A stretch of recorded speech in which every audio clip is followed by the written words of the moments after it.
Hi, good morning, everyone. It's my great pleasure to welcome you today to the HREA Virtual World Festival. It's been a long journey for all of us, a long and complicated journey getting here. The coronavirus pandemic, which has been around since January, but finally hit all of us. Hi, good morning, everyone. It's my great pleasure to welcome you today to the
I apologize. I've been talking to myself. I didn't realize I was muted. Again, another technology fail. So I'd like to thank everyone for joining us today. Sorry, a bit all over the place. I would like to welcome a friend of mine to this event. He's going to be sharing some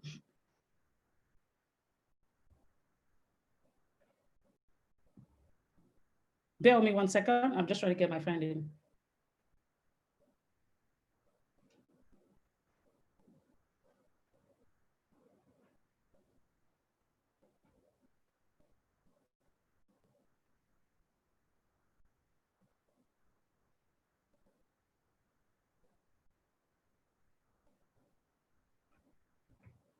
Sorry, apparently you still can't hear me.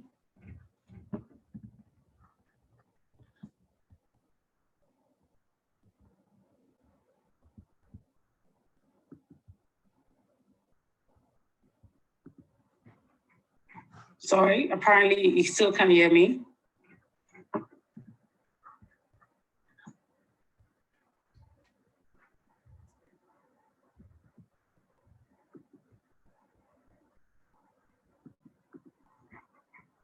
Sorry, apparently you still can't hear me.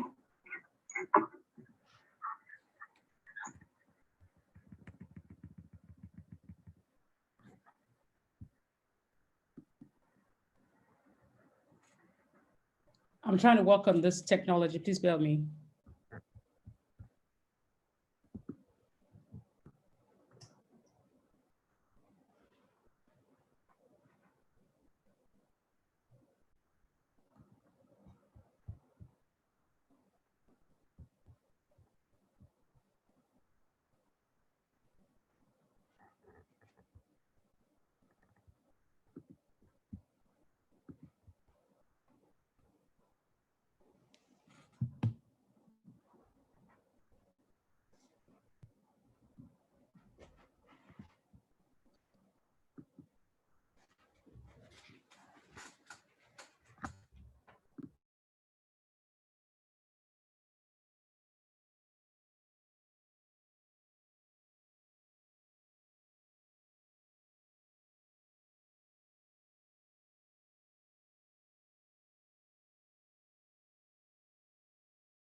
Click on that.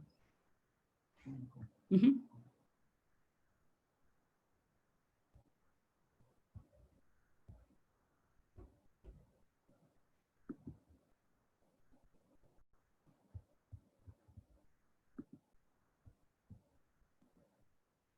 Can you share screen? Share screen.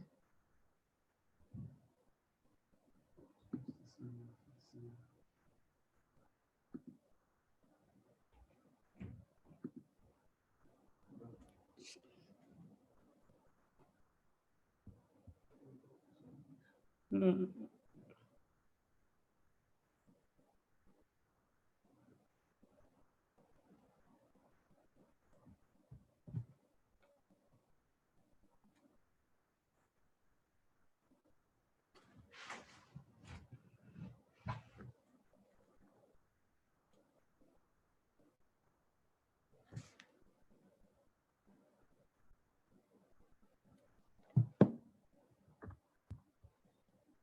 Hello.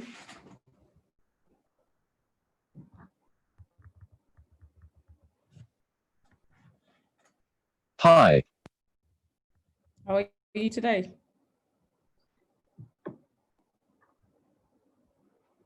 Hello. Fair to partly cloudy. Okay. Why are we here today? Hi. How are you today? HREA Work Festival.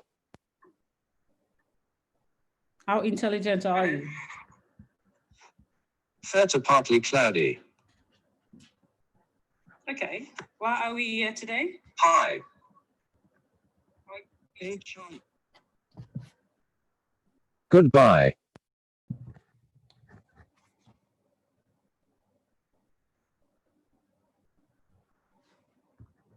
What is your name?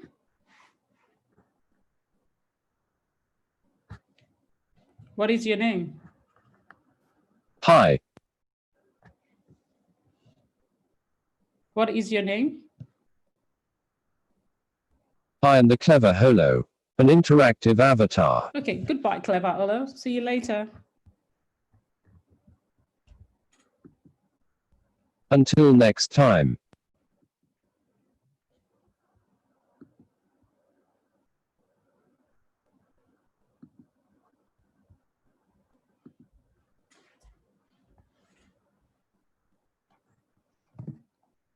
Goodbye.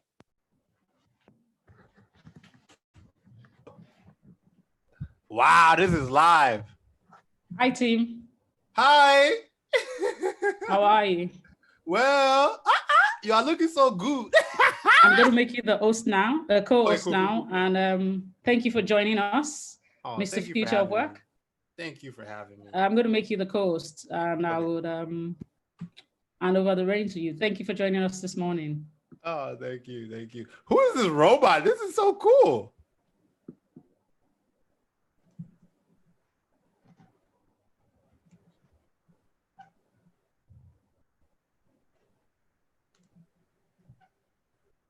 Hey, everyone. I can hear you, team. Okay, cool. You can hear me. Do you want to start? Yeah, I'll go ahead and start. Okay. Have you said hello to my clever Olo? So, Mr. Future of Work meets Clever Olo, the future of work. What's up? So, super excited and thankful to be here today talking about that the future of work is now with this amazing audience and community at the top conference in the world right now. And I really want to go deep on my thoughts on why the future of work is now. I think fundamentally, I've been in this space talking about the future of work for the last 5+ years now. And more importantly, I currently lead one of the top companies in the world that is building the future of work in Guide. So Guide is a bite-sized skills training platform for enterprise remote teams so that they can actually develop and upskill their workforce around the world. And we do business internationally in the US, as well as in Africa, shout out to Africa, and more importantly, in other parts of the world. And the really powerful thing about Guide is, excuse me. Let me shut my mic.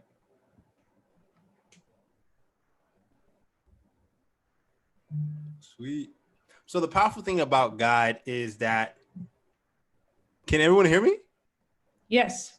Sweet. So the powerful thing about Guide is that we empower enterprise teams to be able to upskill their workforce, and their workers can actually create content and learn on our platform continuously. And that's really what makes us special as a platform.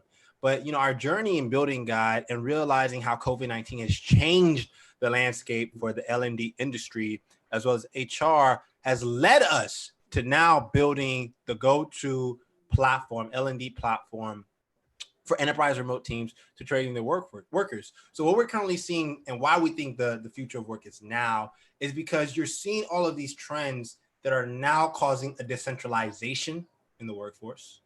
The fact that your workers are not working from home, obviously.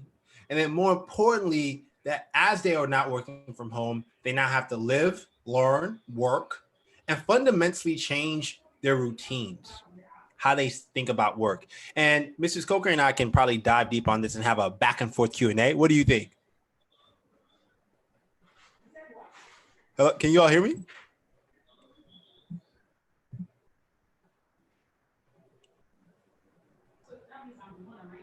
Right.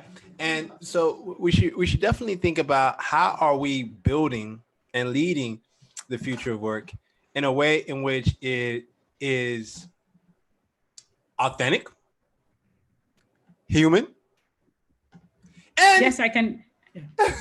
and more importantly, it is allowing everybody to take advantage of the unique opportunities available to them to change the working landscape. So I just heard Mrs. Coker. Hey, you can hear me?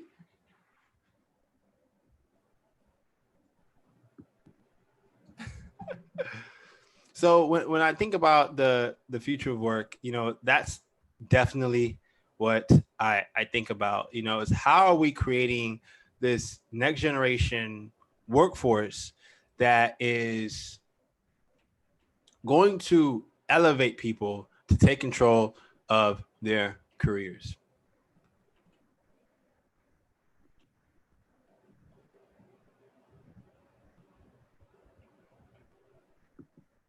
Hello? Hey. Right. Hello? Can you say that again? Yeah. So when I think about the future of work, it's how do we elevate people to take control of their careers? And also, I would love any questions. If anyone has questions, would love it. I'm usually very more so discussion based when it comes to talking about the future of work. So if you have any questions, please feel free to put in the YouTube link or in the chat. So really, when I think about 3 key takeaways you all need to remember is that we're moving towards a more decentralized workforce. We're going to have to start thinking about the social work from a community first component and perspective. And then lastly, but not least, how are you empowering your workers as an organizational leader to take control of their learnings and their growth in a decentralized and remote first workforce?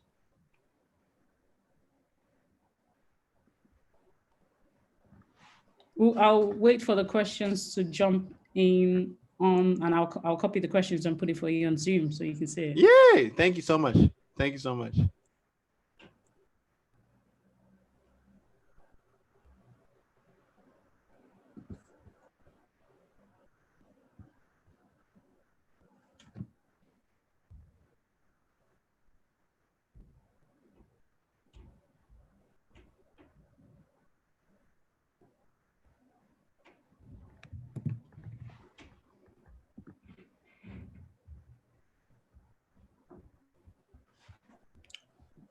Okay, so Tim, whilst we're waiting for the questions, I've got a question for you.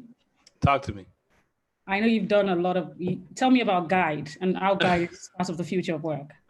Yeah. So Guide is part of the future of work due to the fact that we're really focused on the L&D vertical, horizontal, and then more importantly, we're really empowering, HR leaders and chief human resources officers and training talent managers to actually use Guide to train their workforce and develop continuous training models within their workforce.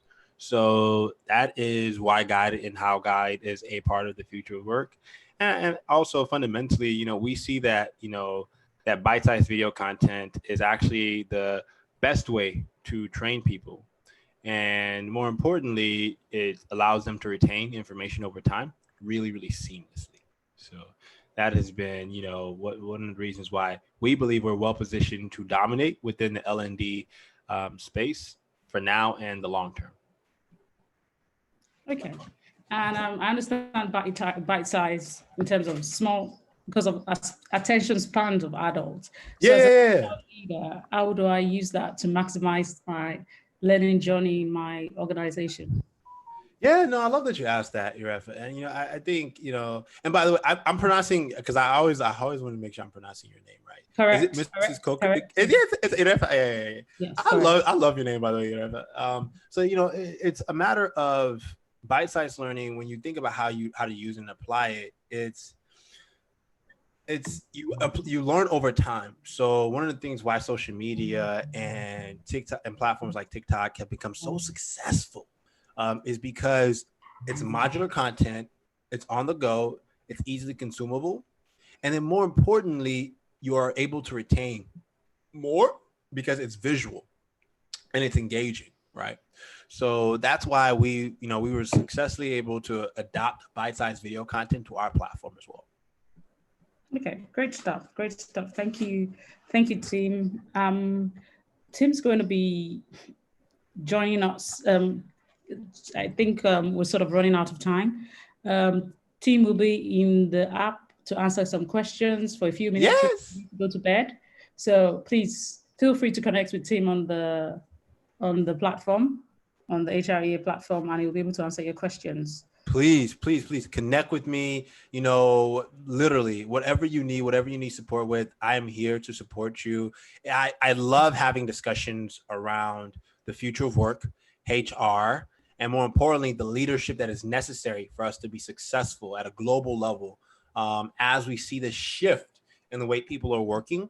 And more importantly, we at Guide want to partner with executives and leaders and CEOs who want to transform the future of work with us. Right? We think this is a mega opportunity in our world to change and shift the narrative around where the future is going, and the movement that we're building as our platform. It's huge. We're one of the hottest tech startups in the Silicon Valley area and in California. And we truly believe that, the future of work is now, as Erefa has shared. And as we're talking about, the future of work is now, and more fundamentally, that where life is going and learning is going, right? Everyone is going to be able to take control of their careers and succeed in the future of work. With that said, thank y'all so much for having me. And as Erefa mentioned, please reach out to me. I'm also active on LinkedIn. I'm always engaging with our community there. And if you want to be a part of guideapp.co and the movement that we're leading, and you want to use and be a part of our early beta, definitely check out guideapp.co. Okay, bye. Say bye to my clever Olo. Hey, bye clever Olo. It's okay, called clever Olo. How about maths or colors? Which would you prefer? Wow, that's amazing. Bye clever Olo. Thanks, Tim. Thank you. Bye, y'all. Bye.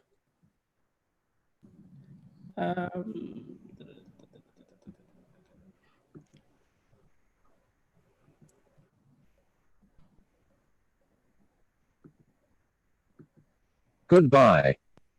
Goodbye. We're waiting for our next keynote, Mr. Richard Ajayi. He'll be joining us in a minute.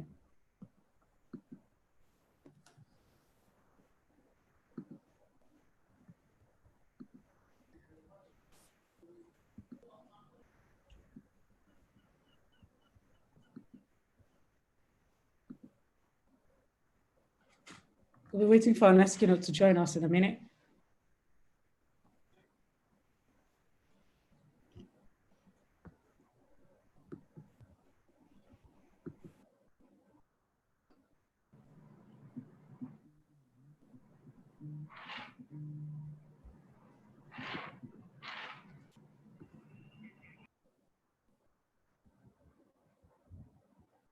Hello, sir. Good morning, sir. Can you hear me?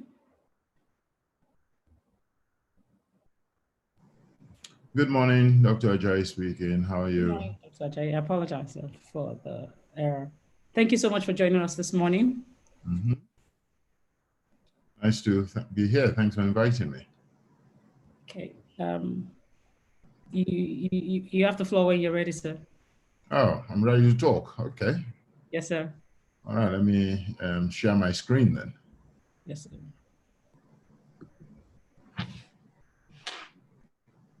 I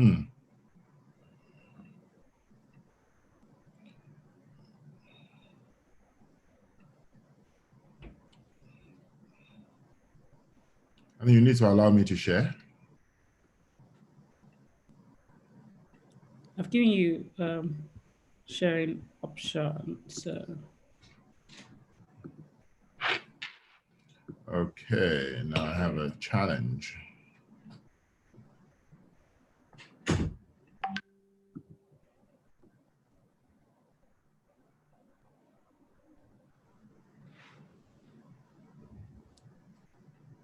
Screen is Just not click on the sharing, share button on the unfortunately. at the bottom. Yeah, it normally works.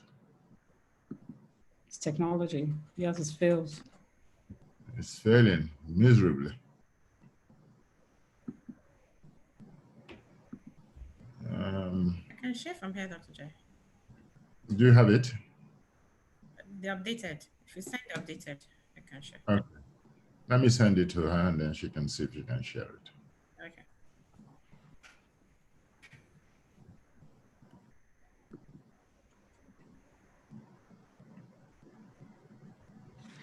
Is Promise going to share? Yeah.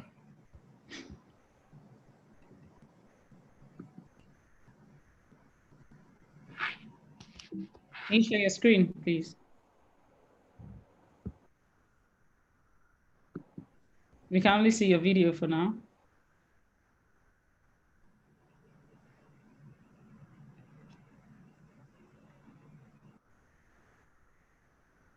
Can you see the share button? Yes, we can.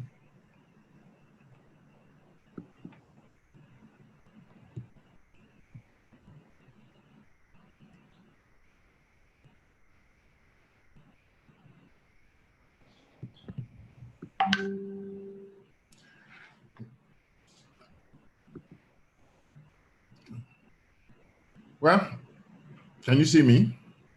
Yes, she was just about to share just now and something went wrong.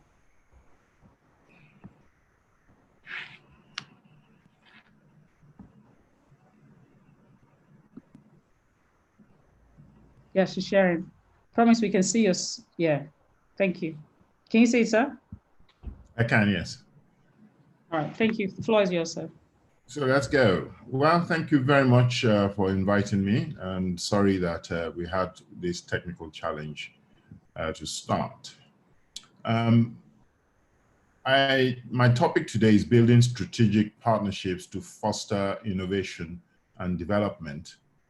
This is a topic that I find very interesting because I have worked with strategic partners in Nigeria for more than 20 years. And the reason why I believe strategic partners are key is because of the challenges we have with our educational system. Next slide, please. Next slide, please. So basically, if you look at the educational system in Nigeria, there's a 45% graduate unemployment. Quality of maths and science education is ranked about 91 out of 100 countries that were studied according to the World Economic Forum. Only one in of our African universities rank in the top 200 in the world. And only about 28% of Nigerian, of the 203 students that applied to Nigerian universities for STEM-related courses were admitted in 2015. And when you look at all of these challenges, it's very clear that we are going to need help in driving the development of our country. Now, I spent many years working in the UK. So when I came to Nigeria, I knew the kind of healthcare businesses that I needed to build. And I understood the challenges in the market. And really, I've always worked with strategic partners. So when I was invited to give this talk, I felt it was something that I could contribute to. Next slide, please. Next slide, please. So my overview today, I'm going to talk about growth and what that's all about. I'm going to look at one or two frameworks that would help to decide what you want to do with your business. Then I'm going to talk about sources of capability to support those strategic options. Talk about types of strategic options, and I'm going to give you some take-home messages from my own personal experience working with strategic partners. Next slide, please. Really, growth is what business is all about. If you don't grow, you are dying. So growth is the continuous appetite for strengthening your organization's ability to be sustainably valuable. Now, this is something that we spend a lot of time on. But the truth about growth, of course, that it's not always desirable. And in some cases, it destroys value because it consumes resources. And I put this up just to remind us there's a new thinking that we can think about increasing value in our businesses without necessarily growing bigger. And this beautiful book I've just read, Company of One, Why Staying Small is the Next Big Thing in Business by Paul Jarvis, I think is a recommended read for anybody, just to clear your perspective, because we all believe we're on this rat race and we must drive growth at all costs, but we can increase value without really driving growth. So, but we can talk about that later. Next slide, please. And as we think about growing our business, we have to understand the environment. And I just wanted to bring the whole VUCA concept to the table, because our environment is volatile, it's uncertain. We have to deal with increasing complexity and increasing ambiguity. So within this framework of VUCA, we still have to advance our business and grow. Next slide, please. So what are the main challenges that are confronting your organization, and what are your strategic responses to them? So that's a key question that any entrepreneur must ask. Next slide, please. Now, obviously, as you ask this question, you need to think, where are you in your business life cycle? So this is the life cycle of all biological systems, including a business, where you go through a period where you have low sales, little profits, and then you grow, and then you mature. And after you mature, and really this is when you need to start to think of how do you pivot your business, because it's either that you bed down on the space that you're in because you can penetrate the market and continue to grow, or you need to think of how you're going to do your business, how you're going to carry out your business in a different direction, and you need to create a new life cycle. And next slide, please. And as you think about that, you need to be thinking along 3 horizons. So the first horizon is your current business, where you extend your core. The second is where you're looking at developing new opportunities to support whatever it is you're doing. And then the third horizon is where you need to be real visionary, to think of exactly where you're going to go, because whatever business you're in, the more successful you are, the more you're going to attract competition. So the important point is not to stay in the same spot and think that you're going to keep doing what you're doing and you're going to keep succeeding. You won't. They're going to come at you, and you need to be agile and think, how do you pivot your business moving forward? Next slide, please. So there are different options and different matrices that will allow us to think, how do we move forward? One of the ANSOP matrix, which I like, you can look at the product market mix. You can look at blue ocean strategies or disruptive innovations. For the purposes of this talk, I'm just going to talk to us about the ANSOP matrix. Next slide, please. Basically, ANSOP matrix tells us that growth can come from 1 or 2 places, either from more customers or more valuable customers looking at your market, or you produce more services or more valuable services looking at your products and services. And ANSOP matrix looks at a 4-quadrant where you can look at your existing product and your existing market and say, well, you want to stay So you can look at your existing product and look at new markets. So for example, if you're focused in Lagos, you may think, well, Port Harcourt is an opportunity and let me build a branch in Port Harcourt. That's market development. Then you can look at providing new products. It may be that we can develop these capabilities internally, where we need to invest more in our staff. We need to train them to be able to, prosecute the market.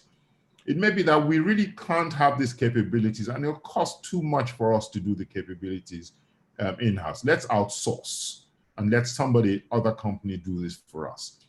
It may be that we need to bring in other companies in as an alliance or a joint venture, or it may be that we need to acquire a company or allow ourselves to be acquired to be able to carry out these strategies. So those are the broad line, and all of these define how you really engage with relationships. Next slide, please.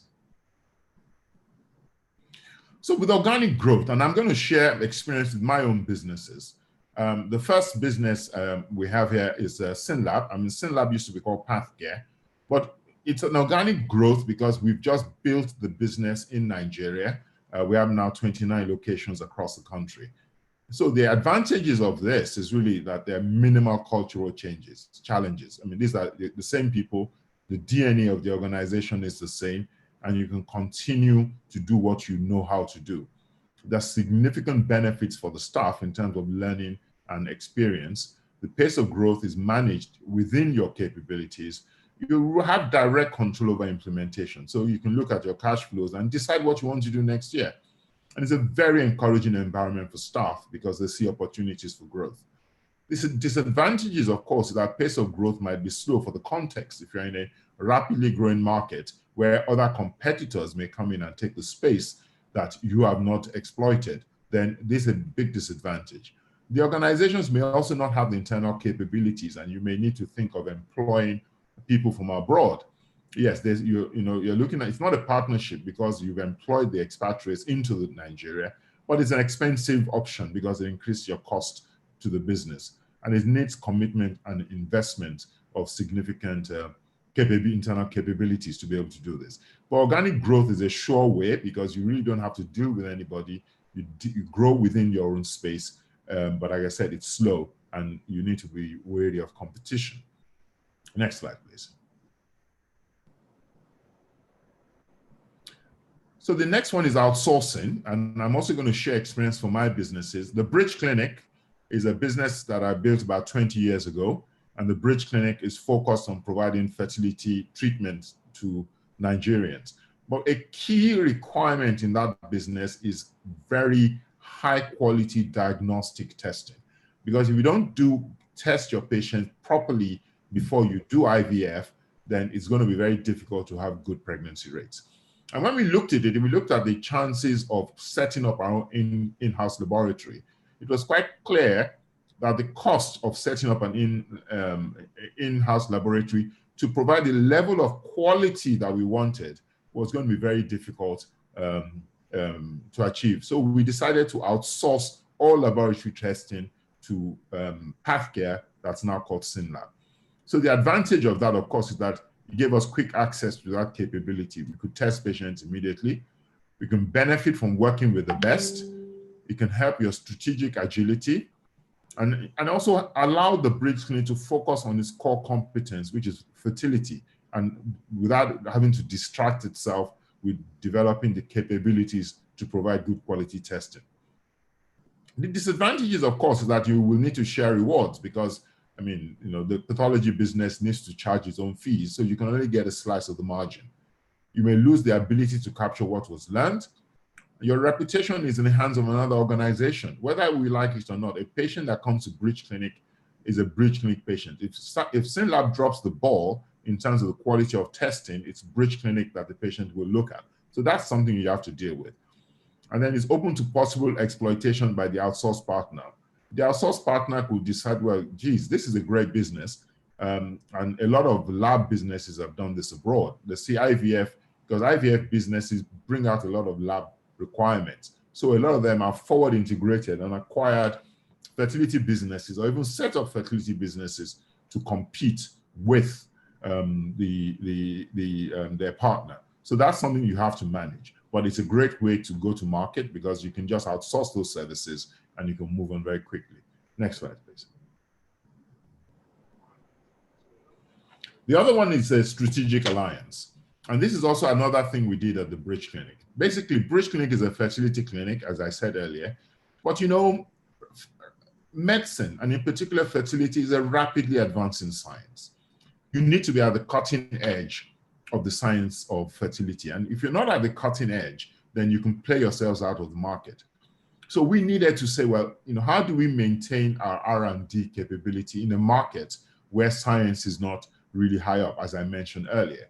So the strategy we came up with, it was going into a strategic alliance with IVF Clinics Professor Zek, one of the largest IVF groups in Europe. They're right at the cutting edge of scientific development.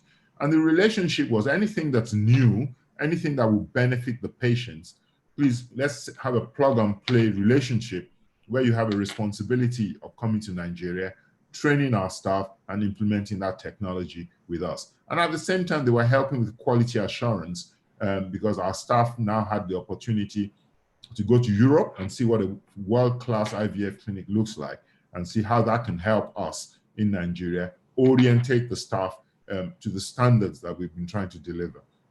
And then they also come to Nigeria and train our staff as well as help us with quality management. So this relationship is a pure strategic alliance in that both companies are separate.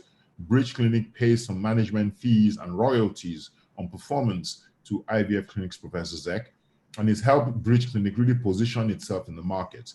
And to date, about 2,743 babies have been delivered. And these are numbers that are verified annually by Alexander Forbes. And that's equivalent to about one baby every 3 days since 1999. So this has been a very clear strategic relationship to achieve an objective in Nigeria, with, you know, because we didn't have the capabilities to play at the level that I believe that we should be playing. Next slide, please. The other one is a joint venture. A joint venture basically means that two separate companies come together to form a new company. And here, as I said earlier, when we realized that we had challenges with laboratory testing, Bridge Clinic went with a few other hospitals together, and we approached a company called Pathcare in South Africa. Said, listen, we need an excellent laboratory here in Nigeria to provide these kind of services for us. So we came together in a company and formed a company called Pathcare Nigeria, which is a separate legal entity to the shareholders and to Pathcare South Africa. And that legal entity was Pathcare that grew, the company that I told you that grew organically. So the Pathcare grew organically, but the shareholders of Pathcare were two separate companies and two separate people. So Bridge Clinic, Nigerian shareholders, as well as Pathcare South Africa. Next slide, please.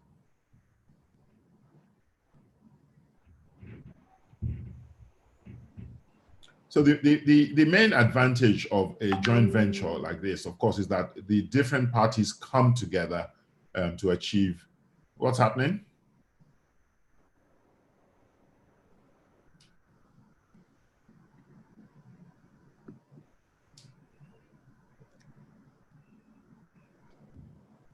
I think we have a technical problem. It's back. It's back. Thank you. So the main advantage of this, of course, is that both parties come together to create a new company, and there are significant advantages here. Next slide, please. The last one is what I call a merger and acquisition. So a merger is when two companies of roughly the same size come together to become a new company. An acquisition is when one company takes majority stake in the other company. So one of the things that we had after about 15 years working with Pathcare decided, it was a great relationship with Pathcare because with Pathcare, the operations of the business on a day-to-day basis were run by the South Africans. They made sure we had quality laboratory testing. They made sure that all the results were accurate, they were reliable, the turnaround time was good, the quality in the laboratory was secure. The IT system were in place and they ran the business. Now, after about 15 years, like I said, they decided it was time to leave Nigeria and they wanted to focus on the South African market rather than the African market. So we approached SynLab. SynLab is the largest laboratory group in Europe.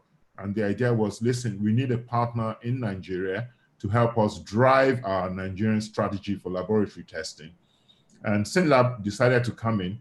While Pathcare was a minority shareholder in Pathcare Nigeria, SynLab's own strategy was to have majority stake because they needed to consolidate all the financiers in Europe. So it became an acquisition. So this is a newspaper headline: SynLab enters the Nigerian market and acquires majority stake in Pathcare Nigeria. So this is an example of an M&A. So the advantage is that a possible step change to capabilities. Now, SynLab with a large, SynLab does about in 34 countries. And the amount of reagents they buy allows us to have significant advantages in terms of the cost of reagents or access to equipment. So these are advantages that we got immediately. Possible financial efficiencies, I've talked about that, can create breathing space in markets and represent a demonstrable change to stakeholders. So those are the advantages. The biggest disadvantages is managing cultural fit, because they're a big organization. They have a financial play. They require efficiencies. In Nigeria, we are looking at it from a medical point of view, trying to expand the market, trying to provide more capabilities in the market. And this creates a little bit of tension between the two parties. But these are things that you need to predict. And I'll talk a bit about managing all these challenges later on. So difficult, and then it's also maybe difficulties in realizing full benefits envisaged, because the reasons why you're going into the relationship might be different. With us, it's clear we want you to do what Pathcare used to do. SynLab's own view was we need to expand our international footprint by saying we're in Africa. So the commitment to actually come into the market is there, but the reason they're coming in is very different from the reason we are bringing them in. And these are things that you need to manage. And sometimes the impetus behind the acquisition is personal rather than organization. I've talked about this. And then it may be hard to unbundle once the synergies are realized, because it's a marriage. So it's very difficult to dissolve the relationship once you've achieved your objectives. Next slide, please. So these are some practical considerations. Do you really need a partner, or can you develop the capabilities in-house? Do you have the capabilities to commit to the process? Because the process of getting a strategic partner on board is a tough one. You have to go through due diligence. You have to commit a lot of time to it. So do you have to think, can you do it? Do they target the same clients as you do? If you are looking at the middle market and they're looking at the top market, that can create some challenges. How will the partnership reflect on you? Do you have the resources to make the partnership a success? What are their own objectives with the partnership? Are they aligned with yours? And how are they funded? Now, strategic investors are supposed to have more long-term money, but beware of wolves in sheep's clothing, because sometimes the strategic investor might actually be PE backed, in which case their time horizon is short and they're coming in to, if you like, sweat your assets. And you need to be able to align yourself with those realities. And at the end of the day, a relationship is a relationship. Can you work with them? It's like a marriage. Because if you can't work with them, then there's no point in getting into partnership with them. Next slide, please. So really, in getting yourself going, you need to get your house in order. Dress up the bride, because a relationship, you need to look at how you're going to harness value for yourself. So your house really needs to be in order in terms of your books, your audited accounts, and make sure that everything is in order. And then, once you start talking to people, then you issue a letter of intent. And if they accept your letter of intent, you should go through a mutual non-disclosure agreement period where you have a chance to look at each other's books. And if they're interested, they will send you some non-binding offer. But at the time of a non-binding offer, that needs to kick off a due diligence process. And before they do, and before anybody commits money to due diligence, they need to know that they have an exclusive period to do this, that they're not competing with other people. So once they commit the resources, the deal is likely to go through. And once that process goes through, they need to look at your commercial due diligence, look at your strategy, look at your tax, look at your ability to implement. And once they're happy, then you can go ahead and share and do all the agreements that you need, and make sure that as part of the agreements, you get a technical services agreement signed, because that speaks to your own requirement, and it's important to define whether or not they can deliver before you commit to this. And once you've started, then you need obviously the right kind of governance framework to manage the relationship as you move ahead. Next slide, please. Next slide, please. So I think that the next slide is the last slide, and my take-home message really is that strategic relationships are going to be here for a while in Nigeria, and it's absolutely important that you as an organization, you spend some time to be absolutely clear on what it is that you require from your strategic partners, and don't jump into bed with anyone. It's like a marriage. So you need to be sure that the DNA is aligned, the relationship is, I mean, with all the partners that we've had, like I look at the Pathcare guys in South Africa, we went there every year. We went on holiday with them once or twice, because you need to build trust, and trust comes from building relationships with people. So you can't look at it as a transaction. It's a relationship, and all of that helps the partnership work better. So ladies and gentlemen, thank you very much for listening to me. That's my end of my talk on strategic partners in business in Nigeria. Thank you very much.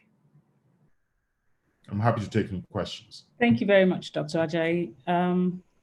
If you have any questions, please throw in. I'm going to pick up the questions from our streaming platform and throw the questions into you. But I've got a quick question. So I've enjoyed the session thoroughly. And my question is, in this current era that we're in, how do we still, people are struggling.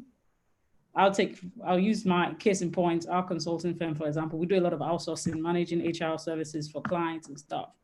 But if our clients are struggling at the moment because of the pandemic and the financial predicaments all organizations find themselves in, how do we still foster and build and grow in this current era that we're in? What can we be doing? What can we do? As it is, it looks like our business is at a standstill. Nothing seems to be happening.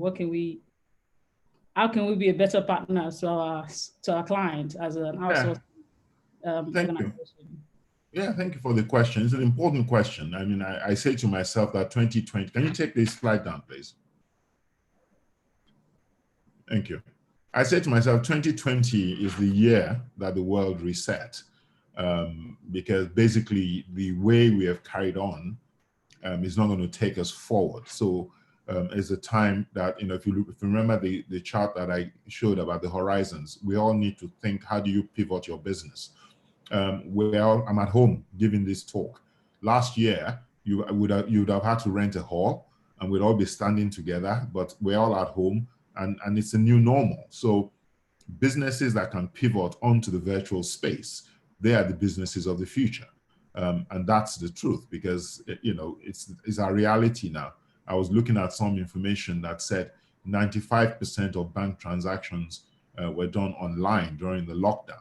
And banks now realize they don't need all these locations that they have. You have to really think of how to cut back. So I think it's a time for every business to reinvent itself. And it's those that reinvent themselves that are going to survive, because we have to look at new ways of doing business. So there's a saying that when we are crying, we should also make sure our eyes are open. So things are hard, but we should still open our eyes wide, see, and decide exactly what it is you're going to do to survive in these very difficult times. I mean, someone said, we all have to be like a cockroach and really survive. And that just comes from being agile and being able to pivot your business onto the online space. Make sure you can reduce costs. All our real estate, we need to look at it. A lot of people are working from home. Do we need all those offices? Do we need all those cars that we spend money on? All of this will help to reduce costs, which may improve profitability moving forward. Okay, thank you, sir. But in Africa, I'm running ahead of time, but I'd like to ask this question. In Africa, particularly in Nigeria, unemployment is high. So most of those things that you say we're using to reduce costs is part of our employment, of creating employment in the country. So our offices, our security guards in the office is being paid. The person that takes care of a generator is being paid. That's their job, to take generator, buy diesel and stuff like that. So how does he, pivot around unemployment? And it's okay. Some things, I think some things work very well in the Western world and stuff. But in a country where we're already at a high rate of unemployment, going digital and all this digital transformation, how do we use it to harness unemployment and grow? Well, we have to stop thinking like you are, because that won't help us. Because you see, the reality of life is we're in a knowledge space.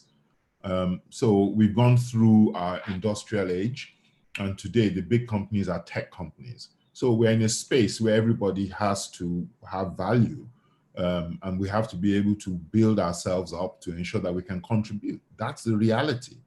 Now, if we're going to say we're going to invest in agriculture and all of that, we have to just start to think differently.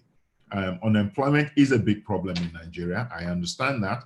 And I think we need to look at strategies where at a national level we fix it. But at a personal level, each business, you have to look at your business and say, but do you need to do all of this?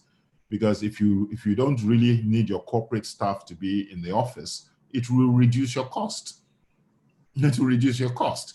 If your staff are working from home, yes, you may need to provide them with a support at home in terms of power and internet, but it will reduce your costs.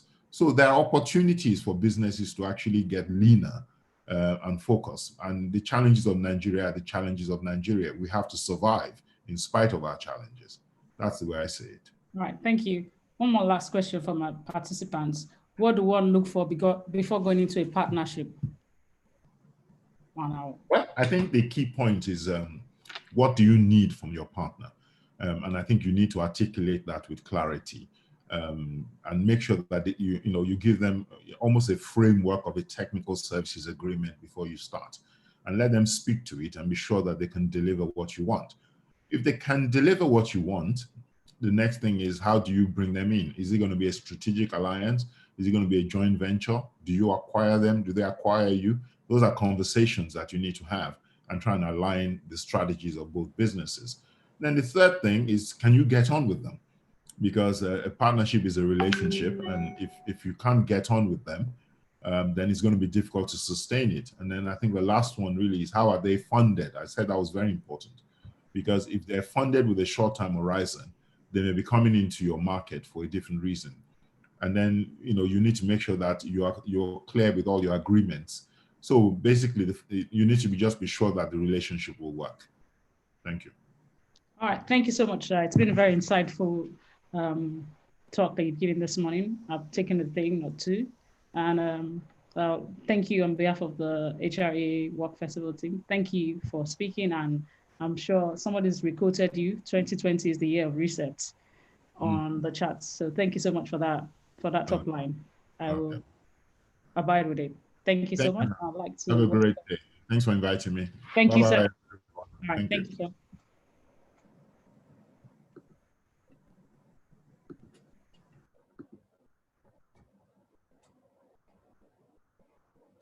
Hello, sir. You're muted. Unmute yourself. Good morning. Good morning.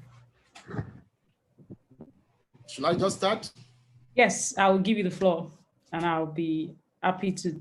So I'll be taking the questions that I see and put it on for you. Can you share your screen? Are you able to share your screen? Yeah, I will. I can. Okay. So good morning, everybody. My name is Henry Nkuba. I teach leadership and human resource management and organizational behavior at Lagos Business School. It is my pleasure to be with you this morning, and thank you for inviting me. Today we're going to talk about millennials, blessing or burden in the workplace. My interest in millennials started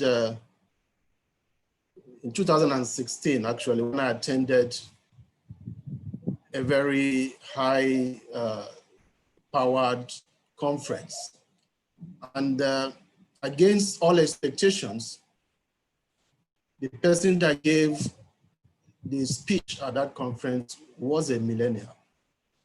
And she did so well. And we gave her a standing ovation.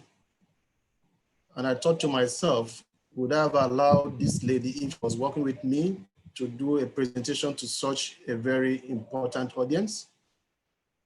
And I saw myself saying no. And I said, okay, let's begin to look at how we can change the mindset of some of us who are older generations.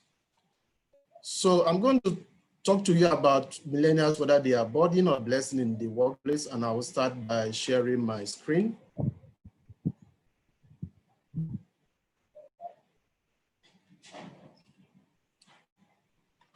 Okay, so today's workplace, we have 5 generations. We have the veterans, those born before 1946. We have the baby boomers, those born between 1946 and 1965. We have the Generation X, those born between 1966 and 1981. Then we have the millennials, those born between 1982 and 2000. And then you still have the Generation Z. These are the general classification of the 5 generations. You may have some deviations in the years in some literature, but we take this as the general classification of the 5 generations in the workplace. So imagine you are the CEO or you are the HR manager and you have all these 5 generations in the workplace at the same time. So for instance, if you go to the hospital or to an academic institution, you might still find veterans. There are veterans who are lawyers today. So we have all these 5 generations, and then the Generation Z are already in the workplace. So you ask yourself, why are we talking about millennials? And the simple answer is that according to research, millennials will constitute 50 to 75% of the world's working population in 2020. And we are already in 2020. Bring it home to Nigeria. The Nigerian Millennial Report of 2016 said that 75% of the workforce in Nigeria will be millennials this year.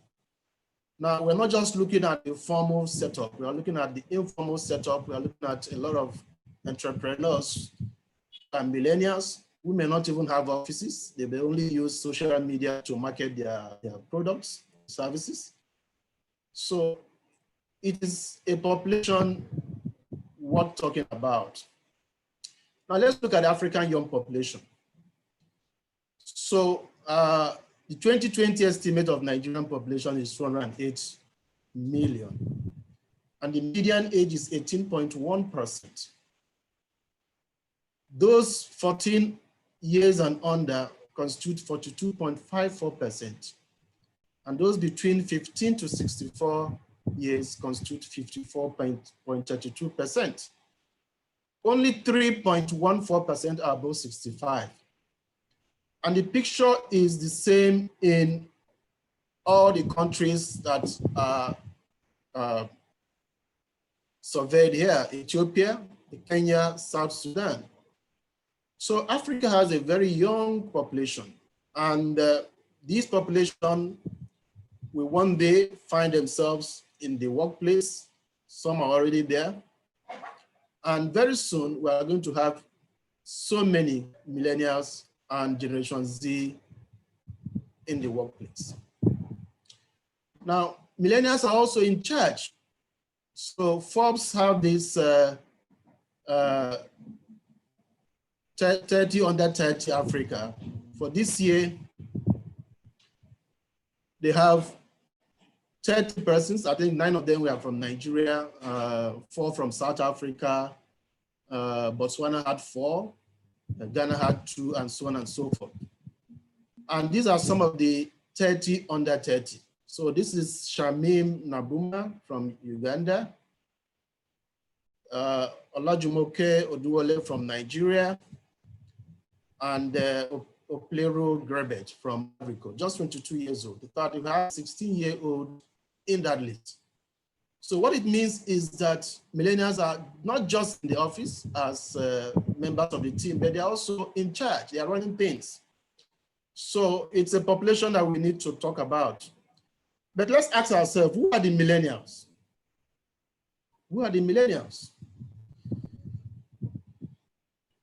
They come in different nomenclature. So some people call them Generation Y, the Peter Pan generation, Boomerang generation, the Internet generation, Echo Boomers, the Boomnet, Nexters, whatever name you want to call them. But it's good to classify them into two. So we have the junior millennials, who are between born between 1990 and 2000. And then you have the senior millennials who are born between 1982 and 1990. Now, why we need this classification is because their needs may be different. For instance, the junior millennials most likely are going to be bachelors and spinsters. They have a different approach to work and a different perspective about work. But the senior millennials, 28 to 38 years, are mostly in their early family life, just starting their family. So they also have their own peculiar needs, which we have to take into consideration.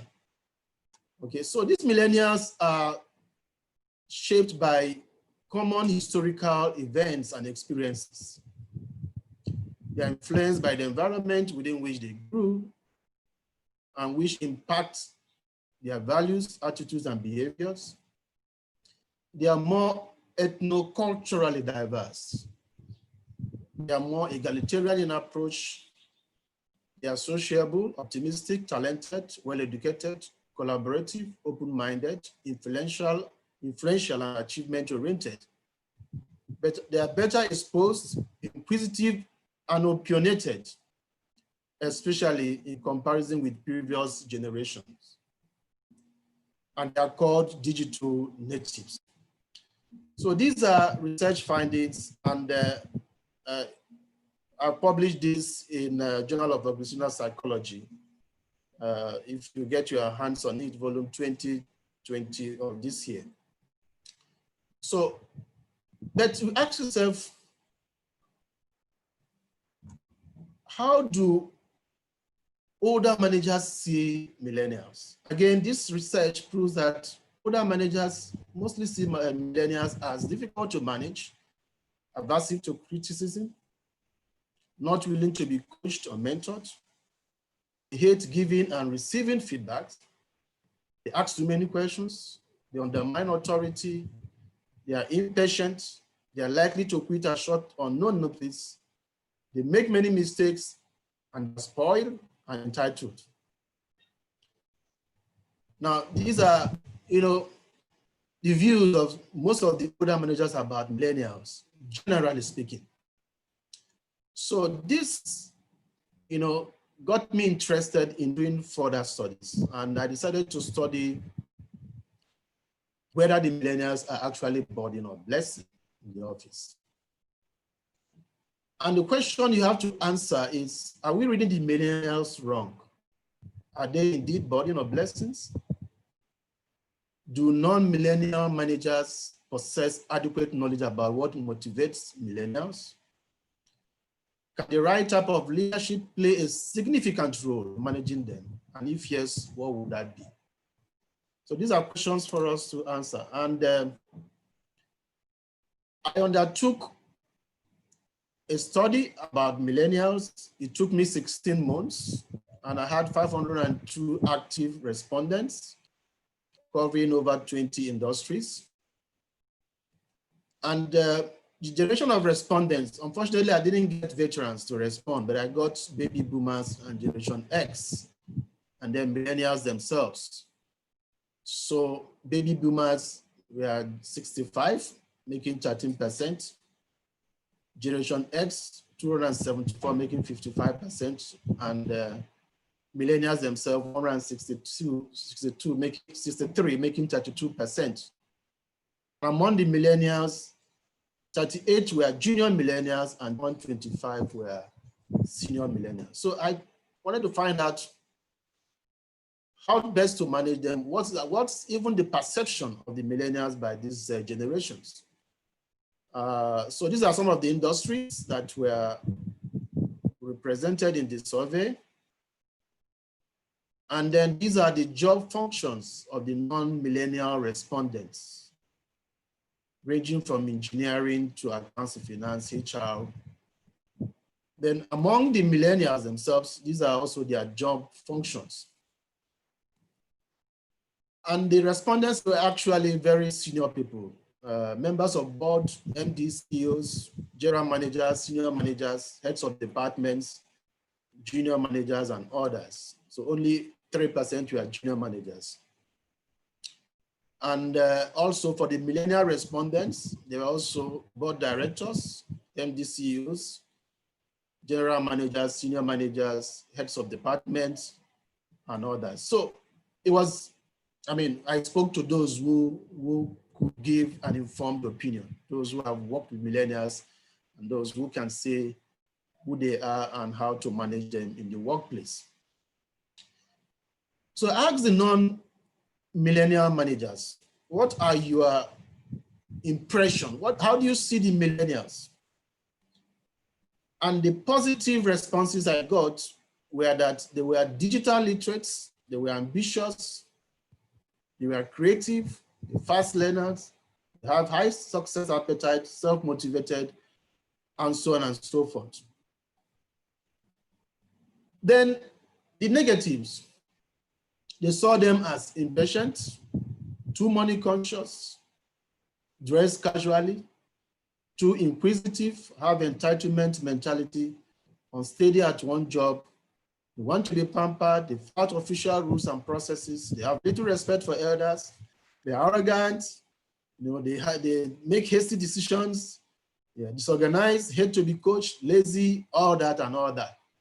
Now, these respondents cut across African countries. But majority of them were Nigerians, but you have a good number of them from other parts of the African continent. Now, I now ask the millennials, how do you see them yourselves? And millennials describe themselves as reliable, number one, as goal-oriented. They agree they are fast learners, they are self-motivated, they are trustworthy, they are multitaskers, they are purpose-driven, they are digital literates, they have high success appetite, they are ambitious, they are hard workers, they are not afraid of challenging tasks, creative, selfless volunteers, organized, orderly, and so on and so forth. Now, I now compared how the non-millennial managers, the generation X's and the baby boomers see millennials and how they see themselves. And you get what I call the two sides. So, number one, millennials see themselves as reliable, goal-oriented, fast learners, self-motivated, trustworthy, multitasking, purpose-driven, digital literates, high success appetite, and hard workers. The best 10 attributes according to the millennials themselves. But the older managers do not see millennials as reliable. So they're only looking at their characteristics as in being digital literates. They're not looking at their values. They also think they are very ambitious. They agree that they are creative, and they are fast learners, and they have high success appetite, natural networkers, and self-motivated, and so on and so forth. So you could see that there is a discrepancy between how the millennials see themselves and how the non-millennials, millennial managers see millennials. So our first finding is that in the research, we asked a couple of some questions. We asked first, do millennials contribute something to the success of the organization? And these are the responses of the non-millennial managers. And 91% say that millennials contribute, the question was, millennials contribute little or nothing to the success of my organization. 91% disagree with that statement, which means that millennials contribute to the success of the organization. Only 8.7% agreed. And then we also asked that millennials bring more problems than solutions. Again, 82% said no. 17% said yes.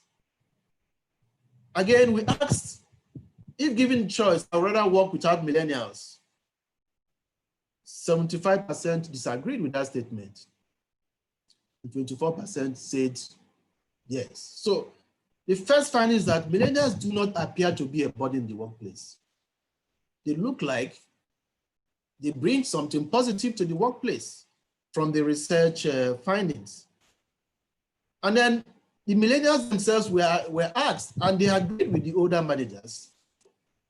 You know, from what you see on the screen, almost 60% disagree with the fact that millennials bring more problems than solutions to work. And almost 89% disagree that they would rather not work with millennials in the workplace. You know, so both agree that millennials are not burden. Our second finding was to also ask some questions around whether the millennials are great assets to the team and the organization. And 91% said yes. Only 8.9% said they are not. Millennials make office more fun and exciting. That was the question asked. And almost 92% said yes. And just 8% said it's not true. And if given the choice, I will recruit more millennials in my workplace. 72% agree with that statement. And the rest said they won't. So our second finding was that millennials are a great asset, that they make office fun and exciting. As our second finding. And then the millennials themselves agree, because we asked millennials about their general working relationship with fellow millennials in the team. 77% rate such working relationships as excellent and very good. And 78% agree that millennials make office more fun and exciting. And 98% agree that they are great asset to any team in the organization. So the millennials themselves and the non-millennial managers agree that they are neither a burden, you know, instead they are an asset, they are a blessing. Now, if they are a blessing and not a burden, how do we get the best out of millennials? That's the next question to answer. Now, when managed well, these are what millennials can offer. They bring new ideas, they bring new ways of solving old problems. They are proactive, enthusiastic to contribute. They are creative. They bring creative ways of tackling new challenges and new insights. They have a faster way of working because they are technologically savvy. They have new ways of relationships. They bring fun and excitement at work, and they are reliable, but only when you trust them and when they trust you. Okay. So what do we need to do? First, we need to kill the prejudice. You know, we need to kill all those prejudices we have about millennials being lazy, being entitled, you know, because if you look at what the millennials think are their top 7 skills and how the non-millennials rank those skills, you see a lot of disparity. So their top 7 skills, according to millennials, are that they are reliable, they are goal-oriented, they are fast learners, they are self-motivated, they are trustworthy, they are multitasking, they have multitasking ability, and they are purpose-driven. But reliability does not even feature amongst how the non-millennial managers see the millennials. They believe only they put goal-oriented, being goal-oriented as number 10 on the ladder, and they agree with them a bit about being fast learners. Being self-motivated was just number 7. Trustworthy does not feature. So reliability and trustworthiness are the missing link, you know, and they don't also believe that they are purpose-driven. Okay, so these are the first, the first sign of discord. So we need to kill that prejudice and be more trusting. So The second is that show you trust. Perception is reality. We ask the millennials, what do you think the non-millennial managers think about you? And again, these are what they thought that the non-millennial managers thought about them. So they say that non-millennial managers see them as impatient, insubordinate, wants to be pampered, inquisitive, have entertainment mentality, arrogant, individualistic, unsteady at one job, and so on and so forth. So they believe that they are perceived in a wrong way by their managers, their older managers. But all they need is somebody to show that they are trusted. Okay? And once that is done, you may bring out the best in them. The third way to bring out the best in millennials will be to listen to their needs in the office. Now ask them, what do you need to be the best that you could be? And mentoring was number one on the list. Coaching followed. Being trusted followed.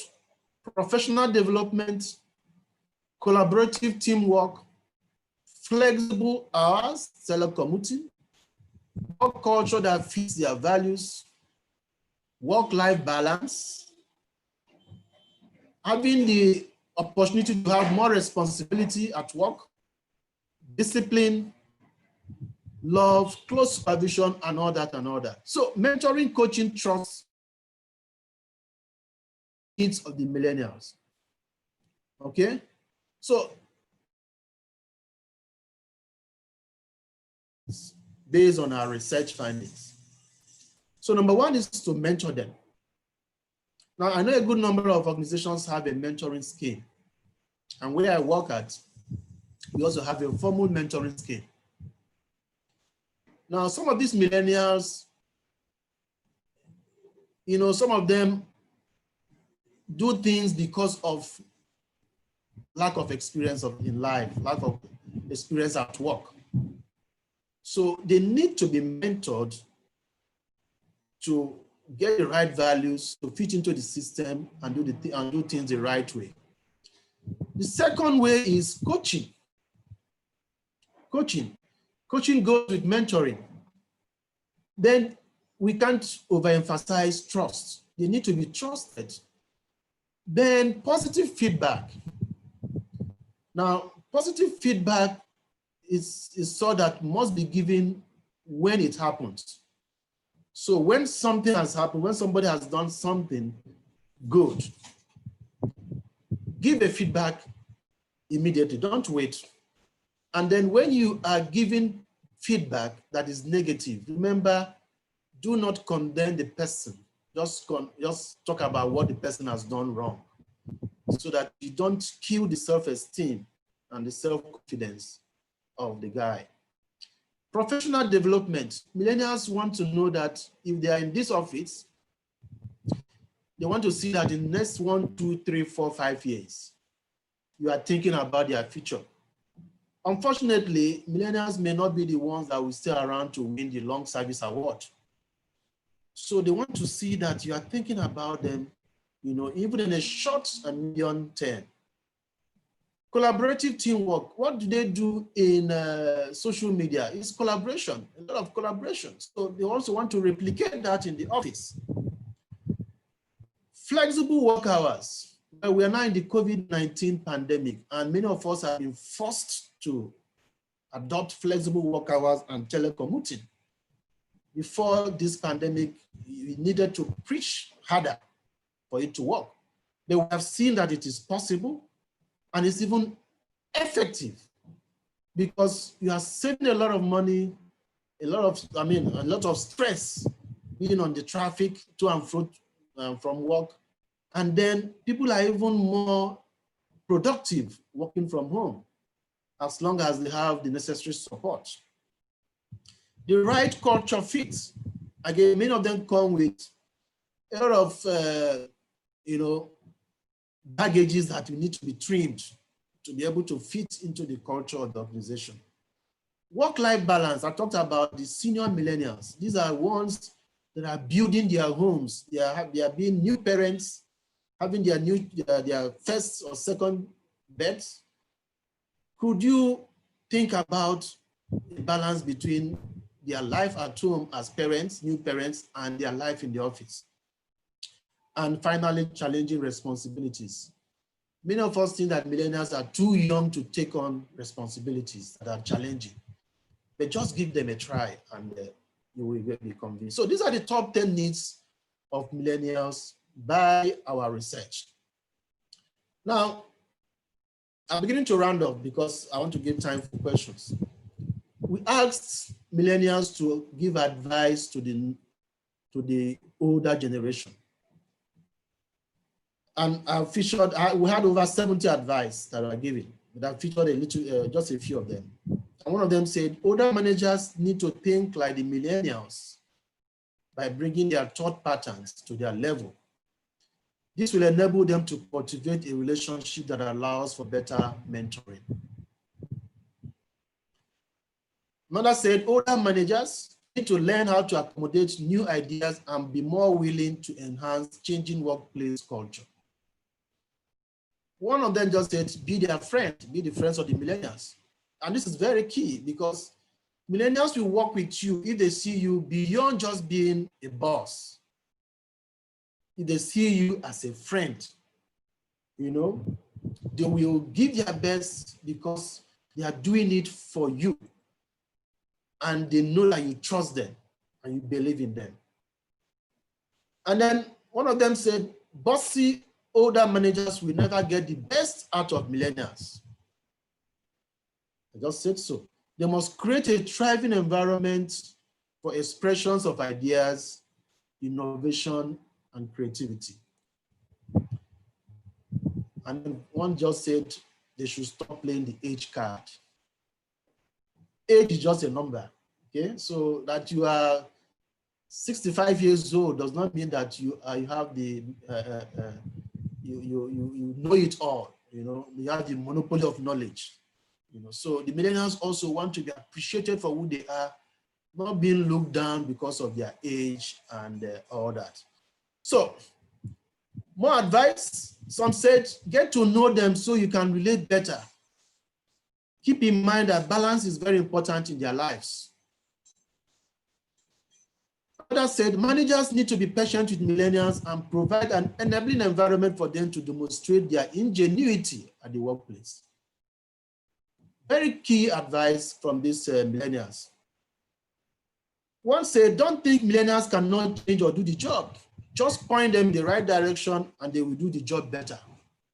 Try to understand millennials. They are a jackpot waiting to be uncovered. So this is talking against micromanaging. Okay? It also goes down to the issue of trust. And finally, among the advice that I've listed here, one said, managers need to understand why the concept of autonomy is so important to millennials. If given the right motivation, such a certain level of autonomy, complexity, and reward, millennials will perform beyond expectations. So these are coming straight from the millennials, advising us, the older managers, about how to manage millennials. So the crux of my discussion is actually about giving millennials the opportunity to excel. First, we have agreed that they are not a burden in the office, in the workplace. They are rather blessings. So if they are blessings, why are we not tapping from those blessings? And we have listed some of the things we need to do, the 10 important needs and the advice coming straight from millennials themselves. So in conclusion, according to Jeff Martins, CEO and founder of Tribal Brands, young people need to be asked what matters, not to be told what matters. So thank you. My presentation ends, but I will now take questions if we have some of them. Thank you.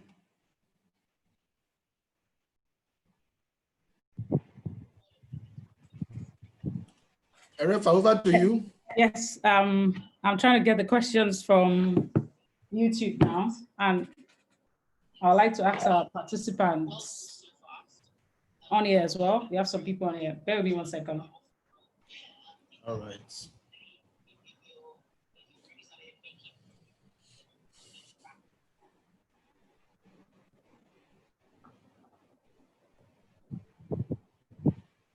Okay, so first question is from Winnie. So basically, they're not on most of the people are not on Zoom. They're watching you via YouTube live and from the platform, Okay. So one question is, I think older managers believe that millennials are not loyal. What is your take on loyalty? Okay. Do I take them one after the other, or you want to give me a bunch of questions to answer? One after the other, please. Okay. All right. So you said older managers don't believe that millennials are loyal. What is your take on loyalty? Loyalty. Well, it depends on how you describe loyalty. If loyalty for you is, I stay with the company for 10 years, then that's a wrong definition of loyalty.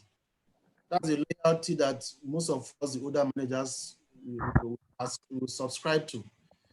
Loyalty for me and for millennials is you give me your best shot. Even if you stay with me for 1 year or 2 years. You know, I was once in an interview panel and we were interviewing this very bright millennial, and we were sold on her. We just felt that she was the right person for the job. And I just asked, you know, the normal question. So how do you see yourself in this company in the next 5 years? And the lady looked at me straight in the eye and said, "Sir, do you want me to tell you the truth?" I said, "Go ahead and tell me the truth." And she said, "I actually plan to stay here for 2 years because I need to further my studies." You know, we gave her that job and she gave us a fantastic 2 years. For me, that's loyalty. Okay, so loyalty is not, I stay with you forever. And it all boils down to, do you trust them? If you trust them, they pay back that trust by being with you, by giving you their best, you know, and doing the best to protect you, even when you're not there. For me, that is loyalty, and it's a two-way thing. I hope that answers the question. Yeah, I think that question is from Tega. Tega, please let me know if you're satisfied with the answer. So now I've got a question. So I think for the first time, I know we had multi-generation working in the workforce, but now we've got the Generation Z and the millennials. Are there any similarities between the millennials and the Generation Z?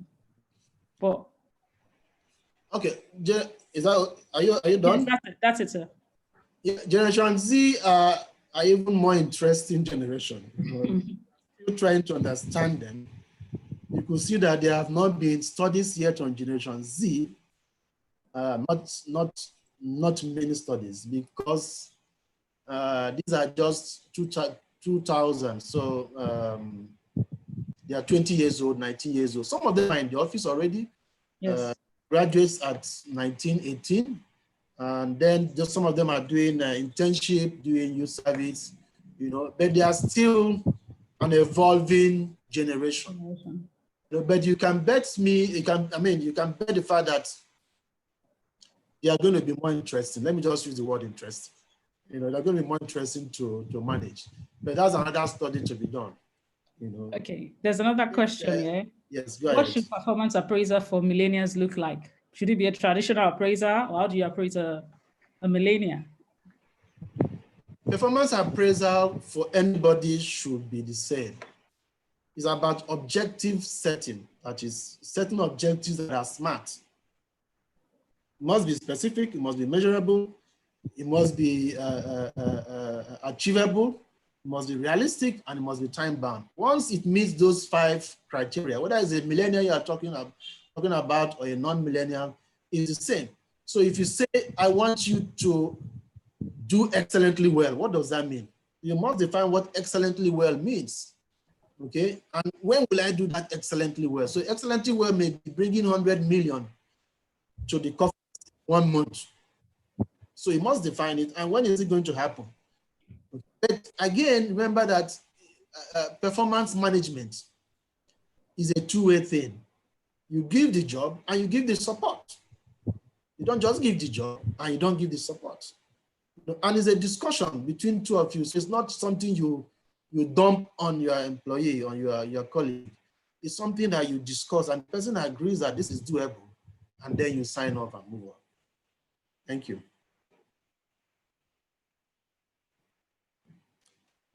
Erefa, are you there? I'm here, sir. Okay. I'm just waiting to see if there's any other question. Yeah, because you said I had 45 minutes. I Yes, wanted to... so we're trying to stick to time. I know Yes. we took about 3 minutes of your time before we started, but we're trying to stick to time. No problem. Thank you so much for your where time. I come from. Time is very precious. Absolutely, absolutely. So I think we haven't got any more questions. I would like to thank you on behalf of the HRA team for joining us this morning and for shedding more light on how to work with millennials. And I would like you to leave us with one byline for older generations like us that are working with millennials. What could we, I know you've spoken about what we could do better, but what should be a byline that we can take away from here? Well, I will just speak from the angle of the millennials themselves because they've given us all the advice, And of all the advice that I have from millennials, I think the one that resonates most with me is the fact that older managers need to think like the millennials by bringing their thought patterns to their level. The same way we bring our thought patterns to the level of our children. That is the same way we should bring our thought pattern to the level of the millennials. After all you want to do is to get the best out of them. So you must come down to their level, understand their needs, their challenges, understand how their brain is wired, and understand that you don't need to apply a traditional method of management to get the best out of them. If you're able to do that, then you get the best out of them. All right, sir. Thank you very much. Thank you very much. So please, if you can, please be available for 15 minutes for our speed networking on the platform. Maybe some people might like to network with you and ask you a few questions there. No problem. Thank you very much, everyone. We have 15 minutes of speed networking and our sessions resume by 11 a.m. Thank you. So I'm just going to log everybody out.